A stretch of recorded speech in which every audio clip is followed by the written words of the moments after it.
Dhamangaon railway नगरपरिषद निवडणुकीच्या मतमोजणीला अवघ्या काही क्षणात सुरुवात होणार असून संपूर्ण शहराचे लक्ष आज मतमोजणी केंद्राकडे लागले आहे। आज दिनांक 21 डिसेंबर 2025 रोजी नगरपरिषदेतील 21 उमेदवारांचे राजकीय भविष्य मतपेट्यांमध्ये बंद असलेले निकाल खुले होणार आहेत।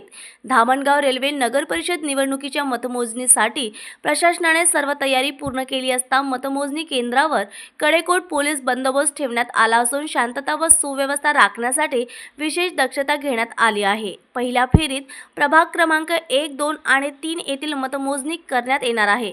निकाल जाणून घेण्यासाठी उमेदवार आणि त्यांच्या समर्थकांमध्ये प्रचंड उत्सुकता पाहायला मिळत असून मतमोजणी केंद्राबाहेर मोठी गर्दी जमली आहे। संपूर्ण मतमोजणी प्रक्रिया पारदर्शक आणि शांततेत पार पडावी यासाठी निवडणूक प्रशासन सज्ज असल्याची माहिती देण्यात आली आहे।